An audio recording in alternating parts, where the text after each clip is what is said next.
잘 오셨습니다. 우리 식사들 맛있게 드셨죠? 네. 오늘 우리 어부에서 또 귀하게 이렇게 섬겨주심을 참 감사합니다. 오늘 말씀 오후 제목은 우리가 날 때부터 맹인된 자, 날 때부터 맹인된 자라는 제목으로 나눌까 합니다. 혹시 여러분 이종형 시인이라는 분을 이름을 혹시 들어보셨을까 모르겠습니다. 그분은 고등학생 때 폭약으로 눈이 실명이 돼서 지금껏 한평생 시각장애인으로 살아오시는 분입니다. 근데 그분은 이 시를 쓰는데 다들 천편일률적으로 그분은 우리가 보지 못하는 세계를 보는 작가라고 그렇게 칭찬을 합니다. 우리는 눈을 보고 이 현상 세계를 바라보고 있지만 그는 이 세상을 바라보지 못하는 그런 시각을 가졌음에도 불구하고 어떻게 저렇게 사물에 대한 이해와 또 깊은 통찰력을 가지고 문학을 써 내려가는지 그것을 다 칭찬한다라는 평가입니다. 여러분 혹시 시각장애인들이 우리가 일반인들보다 더 그분들이 감수성과 또 상상력이 풍부하다라는 그런 과학적인 결과가 나왔다라는 거 혹시 알고 계실지 모르겠습니다. 흔히 예로도 그렇습니다. 아이들에게 그림을 그려보라고 하면은 정말 우리가 봤을 때는 어른들이 봤을 때는 도저히 이해할 수 없는 그런 상상력과 창의력들이 동원이 돼서 나오는 그런 그림이나 글을 우리가 종종 볼 때가 있습니다. 저도 아들 셋을 키우지만 가장 막내인 이제 초등학교 2학년인 그 막내가 한 번씩 그림을 그리면서 저희에게 설명을 해주는데 야 어떻게 눈 뜨고 멀뚱히 지금까지 살아온 나보다 더 네가 상상력이 풍부하구나 라고 제가 놀랄 때가 있다라는 것입니다. 그래서 제가 결론을 종합해서 말씀을 드리면 우리가 보는 것과 또 우리가 경험한 것보다 더 많은 것을 보고 있고 또 경험한 이가 있고 또 그것을 깊이 통찰하고 있다라는 것을 우리는 겸손히 받아들여야 한다라는 것입니다. 같은 사물을 봐도 어떻게 저렇게 다르게 표현할까? 우리가 보지 못한 세계를 갖다가 그려내는 그런 사람들이 있다라는 것입니다. 예수님이 바로 그런 분 중에 한 분이라고, 가장 탁월한 분이라고 저는 감히 말씀드릴 수가 있습니다. 예수님은 설교를 하실 때 종종 시청각 자료를 이용하셨습니다.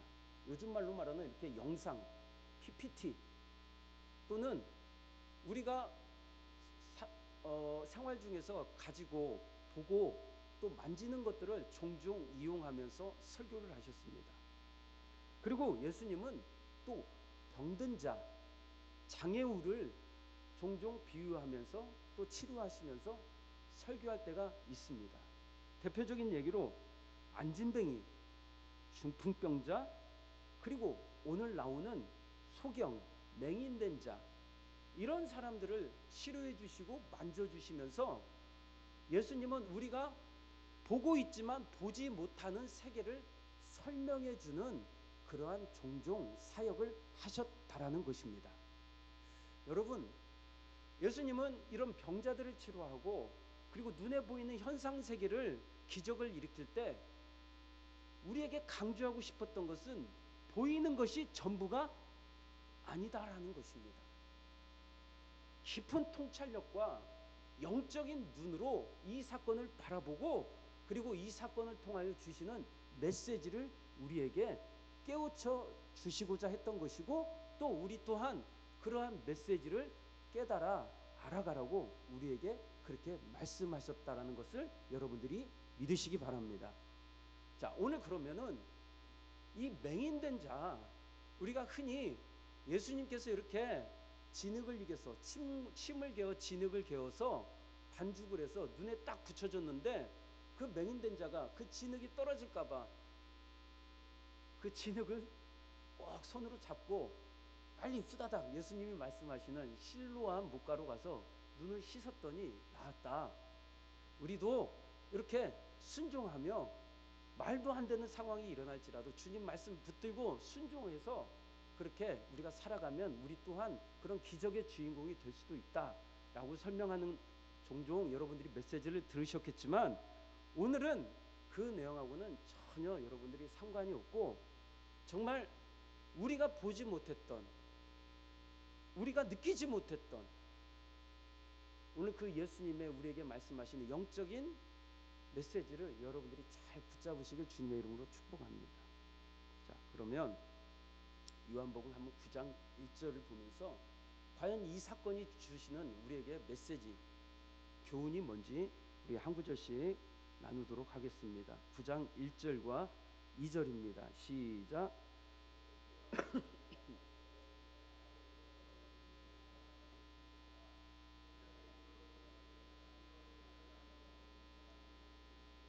누구의 죄로 인함이니까? 자기니까? 그의 부모니까? 여기서 맹인이 나옵니다. 날 때부터 태어날 때부터 선천적으로 앞을 보지 못한 맹인이었습니다. 그런데 성경에서는 여러분 이런 선천적인 장애를 가진 사람을 맹인이라고도 하지만 하나님은 또 다른 이들에게 맹인이라고 지적한 내용들이 참 많습니다. 육신의 앞을 보지 못한 육신의 눈이 멀은 이런 사람을 맹인이라고 하지 않고 또 하나님은 어떤 이들에게 또 너희들은 맹인이다라고 했다는 것입니다. 그 한번 성경 말씀을 찾아보도록 하겠습니다. 이사야서 42장 18절부터 20절입니다. 이사야서 42장 18절부터 20절. 이사야서 42장 18절부터 20절. 구약 1019쪽으로 되어 있습니다. 이사야서 42장 18절부터 20절. 시작. 너희 못 듣는 자들아 들으라. 너희 맹인들아 밝히 보라. 맹인이 누구냐? 내 종이 아니냐? 누가 내가 보내는 내 사자같이 못 듣는 자가겠느냐? 누가 내게 충성된 자같이 맹인이겠느냐? 누가 여호와의 종같이 맹인이겠느냐? 네가 많은 것을 볼지라도 유의하지 아니하며 귀가 열려 있을지라도 듣지 아니하는 도다. 아멘. 여기서 맹인들아 너희들을 보아라. 이 귀머거리들아 들으라 라고 말합니다. 이 지금 대상은 누구냐? 하나님께서 이사야 선지자를 통하여 경고하시는 그 대상은 바로 이스라엘 백성들입니다. 자칭 하나님의 그 구원의 은혜로 출애굽을 하고 그리고 가나안 땅에 들어간 그 이스라엘 백성들이 그리고 하나님을 경외하면서 살아가야 할 이스라엘 백성들이 그들의 어떤 유혹과 죄에 넘어져서 이제는 하나님 없이 살아가는 버린 자녀들, 곧 음란한 자녀들, 간음한 자녀들, 그리고 도적질하는 자들, 강도 같은 자들, 그런 자들을 또 다른 표현으로 뭐라고 합니까? 죄인이라고 합니다. 그리고 그 죄인들을 또 다른 표현으로 뭐라고 하느냐? 귀머거리 또는 맹인이라고 하는 것입니다.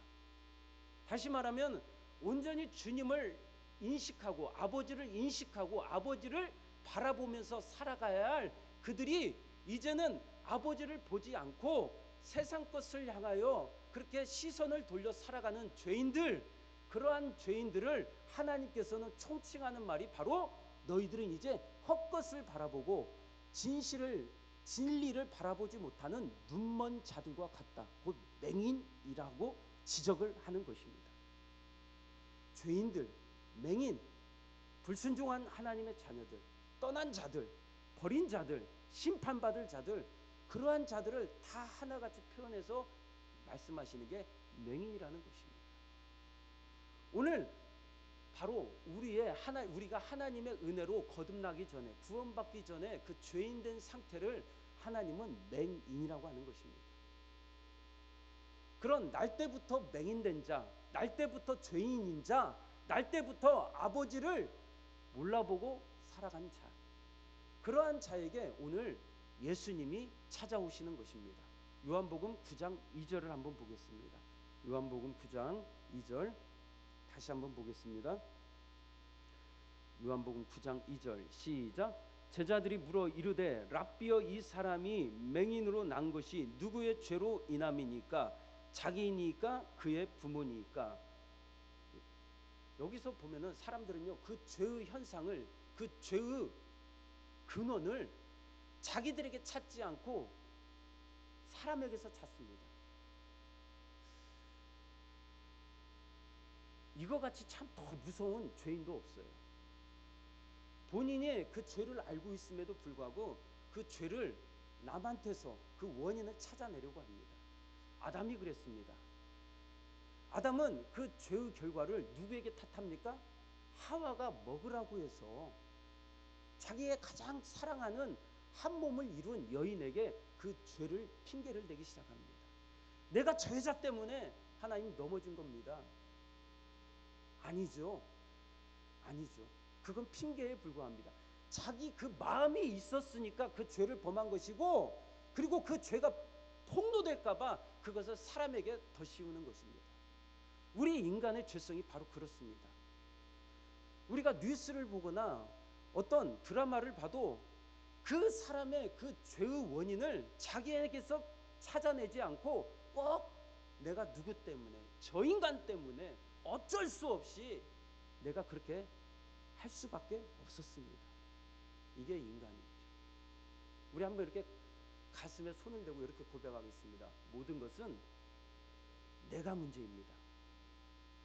믿으시죠? 제가 저번에도 말했지만 꼭 대표 기도할 때 예배 시간에 들어오시는 분이 계세요. 우리 교회 말고 다른 교회 분들. 꼭 성가대 찬양할 때 들어오는 분들이 계세요. 목사님이 설교하려고 하면은 시간보다 더 정확하게 그때 땡 하고 들어오는 분들이 계세요. 그런데 그런 분들은 또 자기가 그렇게 늦었음을 인정하지 않고 자기보다 또 이상하게 목사님 설교 끝날 때 들어오는 분도 계세요. 그러면 그런 분을 보면서 스스로가 위로를 삼아요. 아이고, 저 인간은 나보다 더 심하네. 그래도 나는 저 인간보다 낫네. 그래서 제가 간혹가다 이런 말을 합니다. 나는 못났어도 나는 나보다 나은 사람을 만나라. 이게 참 중요한 것 같아요. 삶의 지혜인 것 같아요. 예전에 이건희 회장이 평생 그 경영을 하면서 이런 말을 했답니다. 직원들에게 항상 당신보다 좋은 사람을 만나서 그 얘기를 들으십시오. 근데 사람은 내가 제일인 줄 알아요. 이 죄인들의 본성입니다. 항상 원인을 합리화시키고, 그리고 그 죄를 나에게서 찾는 게 아니라 상대방에게서 찾습니다. 위로도 항상 남의 죄의 모습을 보고 내 죄를 갖다가 드러내는 게 아니라 아이고, 저것은 나보다 더 심하네 라고 그 죄를 위로 삼아요.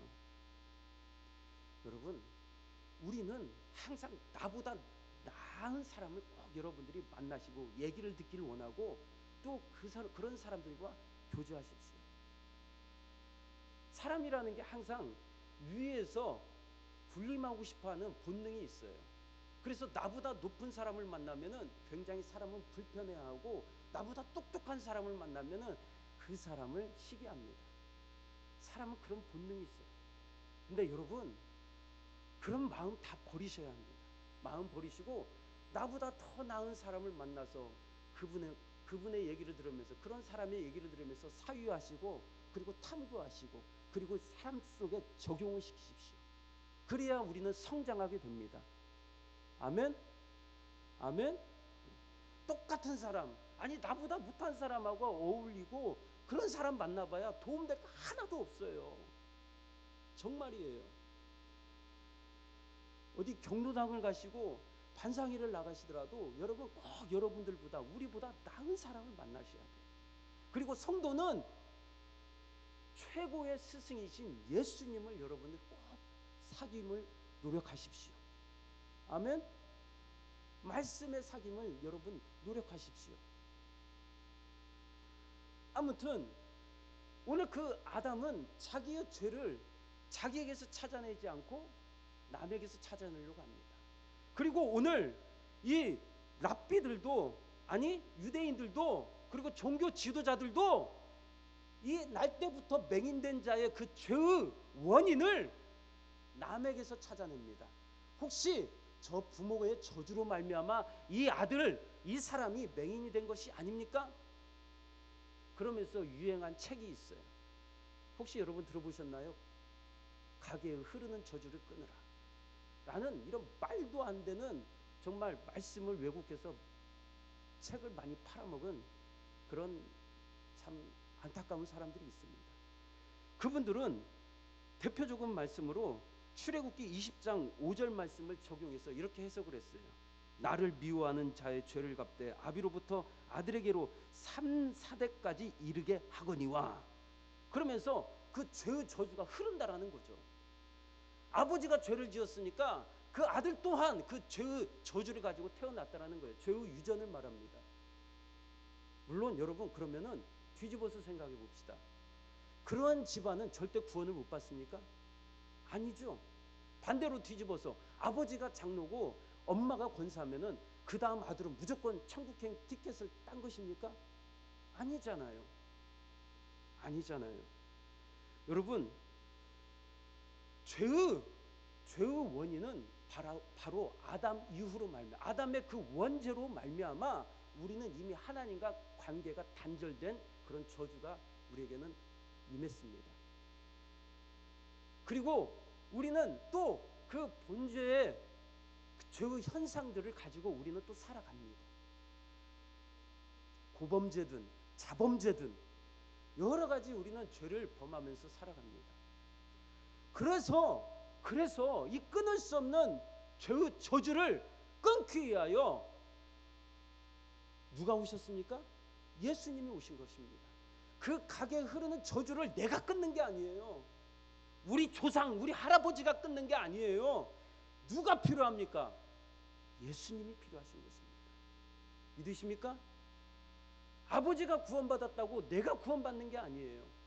구원은 오로지 나에게 임하신 하나님의 선물입니다. 믿으십니까? 오늘 이렇게 맹인된 자에게 그 죄의 저주를 부모로부터 찾아냅니다. 그러자 예수님이 그들을 향하여 말씀하시는 내용입니다. 3절을 보겠습니다. 시작. 예수께서 대답하시되 이 사람이나 그 부모의 죄로 인한 것이 아니라 그에게서 하나님이 하시는 일을 나타내고자 하심이라. 아멘. 여기서 여러분들이 참 주목해야 할 게 뭐냐? 그러면은 그 맹인된 자를 통하여 하나님이 뭔가 하시는 일을 나타내고자 그 사람에게 시력을 잃게 하셨나? 라고 해석할 수도 있지만 이 원문의 내용은 정확하게 직역을 하면은 그 내용이 아니라 이 말입니다. 하나님의 하시는 일을 위해 결과적으로 얘 운명을 이렇게 만들어 놓은 것이 아니라 인간의 죄로 말미암아 얘는 그런 죄의 결과로 말미암아 장애가 있거나 질병이 있거나 그러한 죄로 말미암아 태어난 인간의 운명이다라는 것이죠. 그런데 하나님이 그것을 갖다가 강압적으로 너는 맹인이야 라고 한 게 아니라 죄의 결과로, 하나님과 끊어진 죄의 결과로 우리는 그런 운명을 가지고 태어난 자들이 있다라는 것입니다.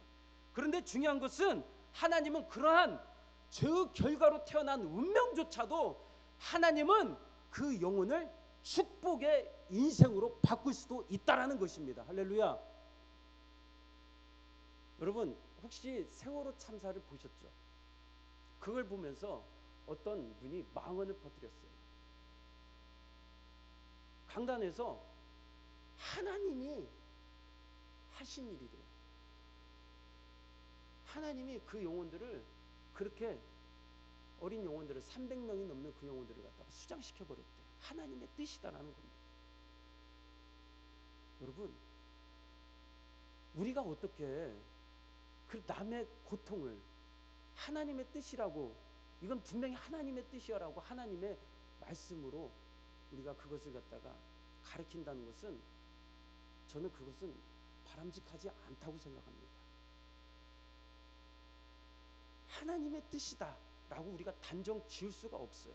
그러나 저는 확실하게 말씀드릴 수 있는 것은, 그게 하나님의 뜻인지 아닌지 저는 모르겠지만 확실하게 말씀드릴 수 있는 것은, 그 아이들의 죽음으로 말미암아 부모가 아파할 때 하나님은 분명히 같이 아파하셨던 분이시라는 것입니다.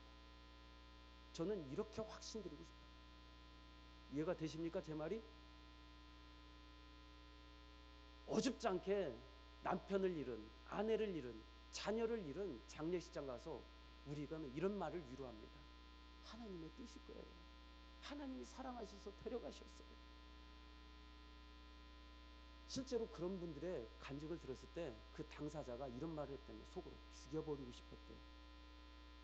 하나님의 뜻? 당신이 한번 나 같은 고통 당해봐. 그게 하나님의 뜻이라고 위로가 될 것 같아? 여러분, 우리는 말하기 쉬워요. 상대방에게, 아픔을 겪고 있는 사람에게 하나님의 뜻이에요. 좀만 견디세요. 막상 여러분들이 그런 일을 한번 당해보세요. 절대 하나님의 뜻이라고 말씀하지 마세요. 중요한 것은, 진짜 제가 단언컨대 확신한 것은, 하나님은 그 아픈 당사자, 그가 울고 있을 때 하나님은 같이 울고 계시는 분이시라는 것입니다. 믿으십니까? 차라리 여러분 정 위로할 말이 없다면 이렇게라도 위로하세요. 하나님이 누구보다도 가슴 아파하고 계실 겁니다. 차라리 그렇게 위로하세요. 하나님은, 오늘 예수님은 이 맹인에게 이것은 날 때부터 받은 저주가 아니라는 거예요. 너희들의 죄의 결과로 말미암아 이 세상에 질병이 들어온 것이고 육체적 아픔이 들어왔다라는 거예요. 바로 우리를 향하여 지적하고 고발하는 말씀입니다. 하나님은 우리를 창조할 때 가장 아름다운 하나님의 형상을 닮은 존재로 창조하셨습니다. 그런데 우리가 죄로 말미암아 우리는 하나님과 단절되어진 거고, 그 죄의 결과로 말미암아 이 세상에 질병과 그리고 죽음이라는 아픔이, 고통이 우리 때문에 들어오게 된 것입니다. 그런데 예수님은 그런 죄의 결과로 아파하는 맹인된 자에게 다시 그를 회복시키시고자 오신 것이라는 것입니다. 할렐루야. 오늘 그 예수님이 오셔서, 그리고 그 맹인된 자에게 치료하는 방법이 있습니다. 중요합니다. 따라서 하겠습니다. 진흙. 침과 진흙이었습니다. 여러분, 궁금하지 않나요? 죽은 자에게 나사로야 일어나라, 나사로야 나오라, 소녀야 일어나라, 청년아 내가 내게 말하노니 일어나라, 말씀으로 하셨는데, 오늘 꼭 이 본문은 여러분 생각을 해보세요. 그냥 맹인된 자야 눈을 떠라 라고 하면 될 것을 왜 친히 직접 침을 개어서, 진흙을 개어서 그의 눈에 덮어줬을까요? 궁금하지 않을까요? 여기에는 하나님이 우리에게 놀라운 또 시청각 자료를 활용한 우리에게 교훈을 주시고자 했던 것입니다. 자, 흙이라는 말이 여러분 잘 들으세요. 히브리 말로 아파르라고 합니다.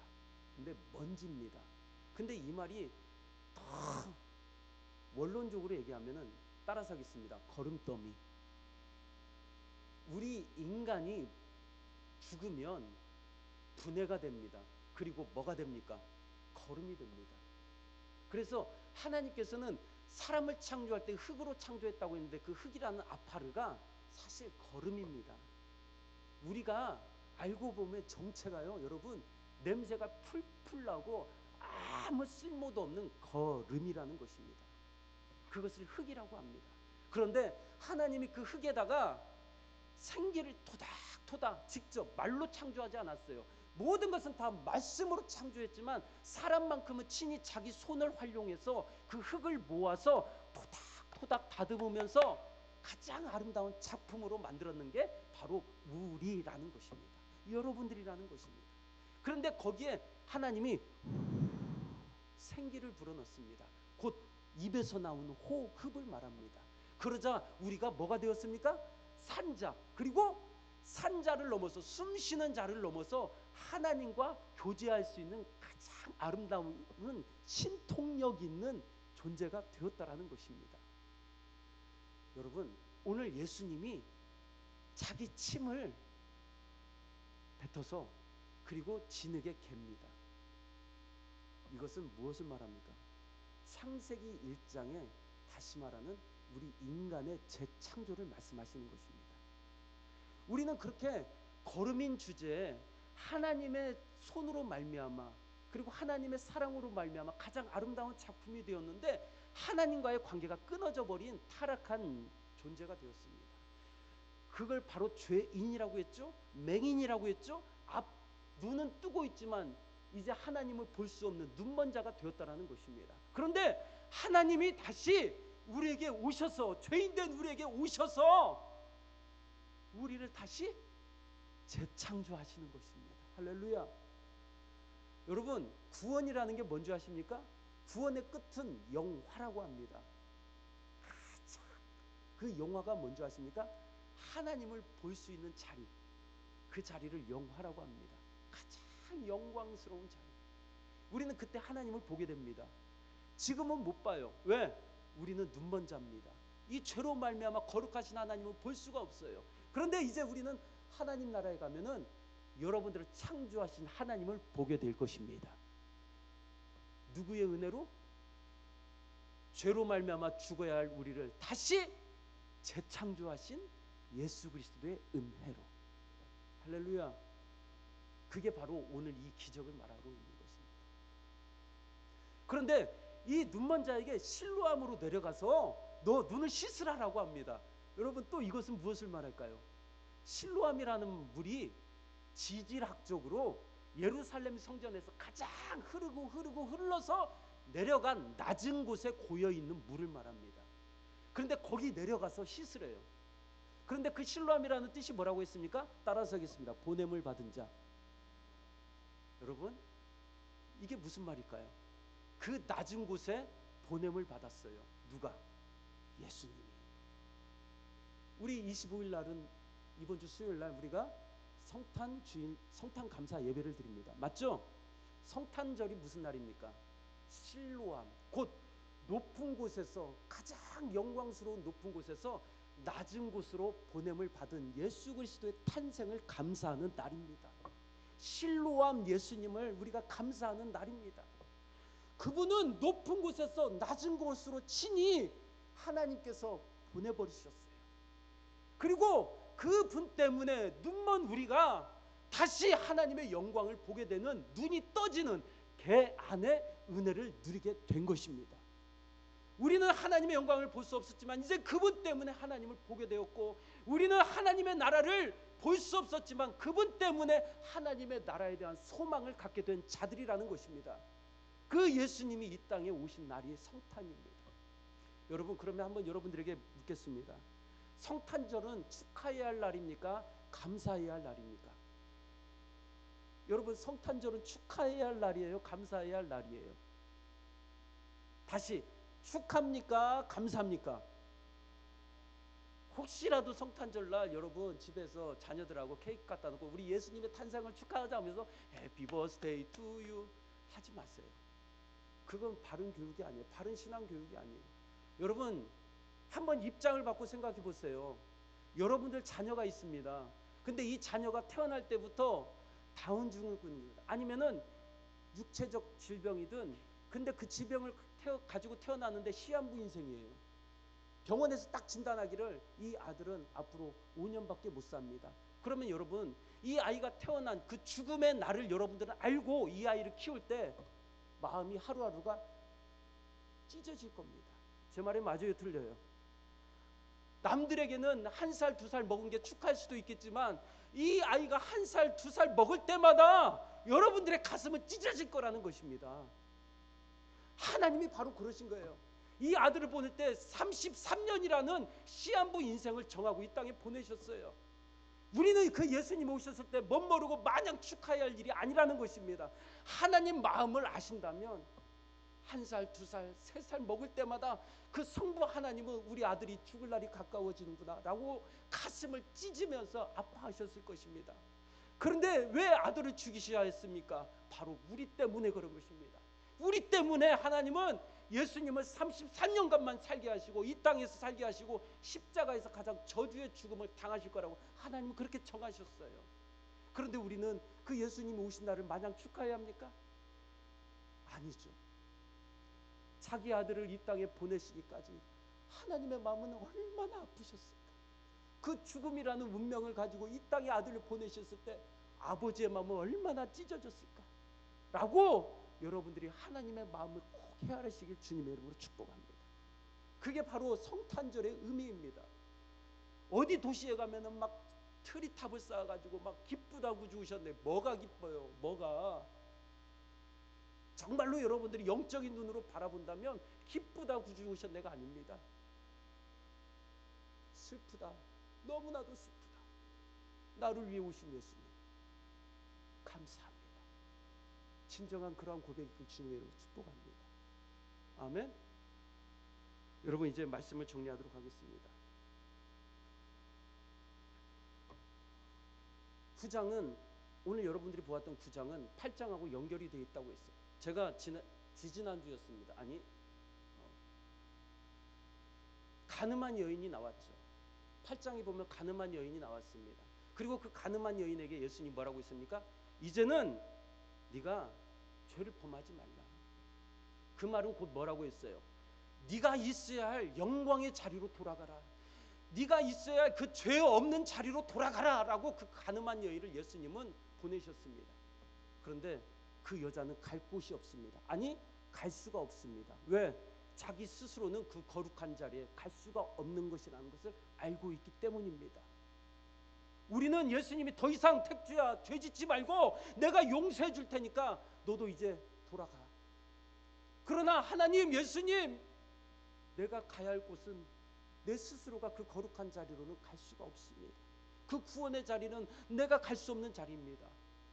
그래서 9장 말씀이 그 맹인된 자에게 스스로 간음하고 스스로 맹인된 죄인된 우리에게 오셔서 갈 수 없는 그 거룩한 자리로 갈 수 없는 우리에게 오셔서 예수님이 우리의 눈을 뜨게 하시고 영광의 자리를 바라보게 하시고 우리를 인도하시는 은혜의 말씀이라는 것을 여러분들이 믿으시기 바랍니다. 그래서 요한복음 8장과 9장은 그렇게 연결이 되는 것입니다.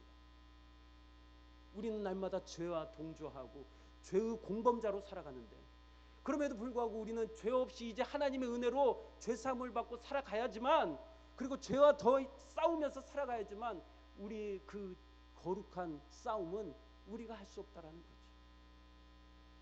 우리가 그 하나님의 영화의 자리까지 나아갈 수 없다라는 거죠. 그래서 날마다 우리의 삶 속에서 예수님이 개입하시고 예수님이 우리를 인도하셔야 하고 예수님이 우리를 이끌어 주셔야만이 우리는 그 완전한 영화의 자리까지 갈 수 있다라는 것입니다. 그래서 오늘 날 때부터 그 맹인된 자, 곧 앞을 보지 못한 우리에게 예수님이 오셔서 우리의 최고의 안내자가 되어주시고 하나님 나라 가는 그날까지 우리를 이끌어 주실 것이라는 것을 여러분이 꼭 믿으시기 바랍니다. 자, 이제 말씀 한 구절 보고 마치도록 하겠습니다. 베드로전서 1장 8절에서 9절입니다. 1장 8절에서 9절. 베드로전서 1장 8절에서 9절.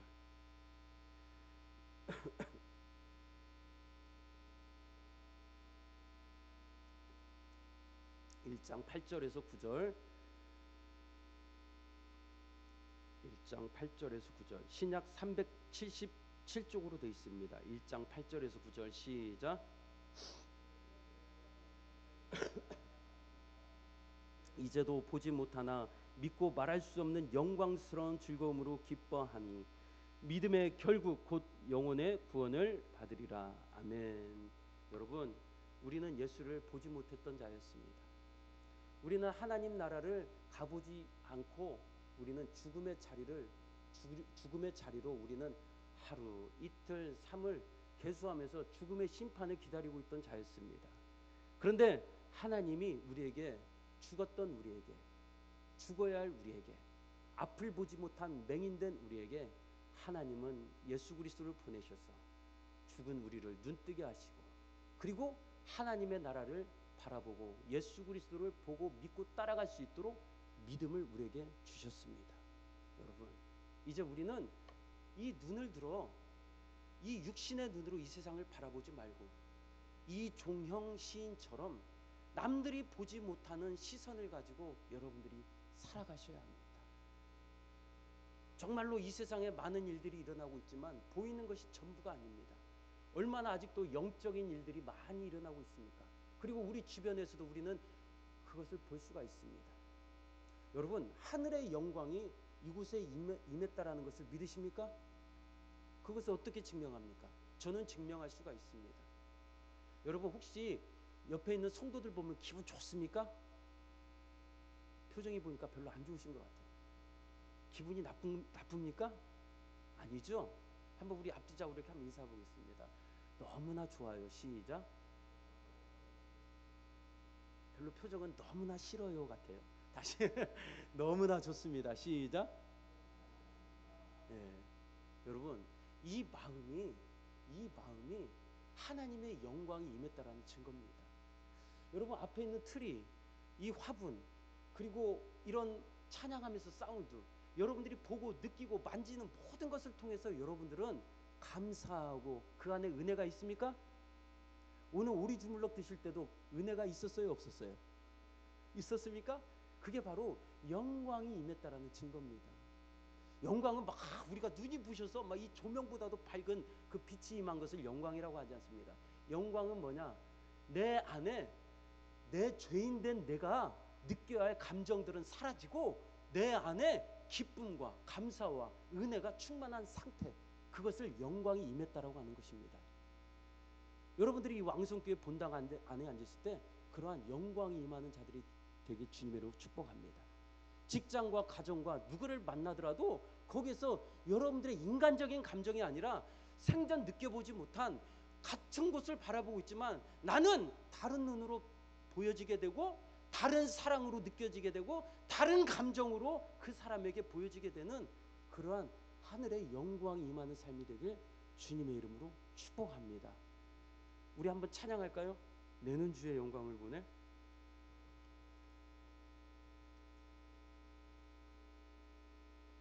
가사 한번 띄워주시겠습니까?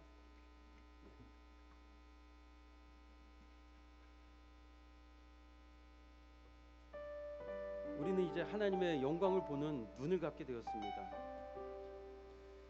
다시 한번 그 실로암 예수님께서 가장 이 낮고 낮은 이 땅에 오셔서 맹인된 우리, 볼 수 눈으로 보고는 있지만 진짜 영적인 것을 바라보지 못한 우리에게 보게 하시고 또 우리를 재창조하신 하나님의 은혜로 말미암아 우리는 진짜 산자가 되었습니다. 이제 그런 산자답게 우리가 남들과 같은 똑같은 눈으로 바라보지 말고 정말 눈을 들어서 이곳에 충만한 하나님의 영광의 그 기운을 가지고 영적인 힘을 가지고 날마다 어디 가서든지 여러분들이 구원받은 성도답게 살아가시기 주님으로 축복합니다. 찬양하겠습니다. 내는 주의 영광을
가득해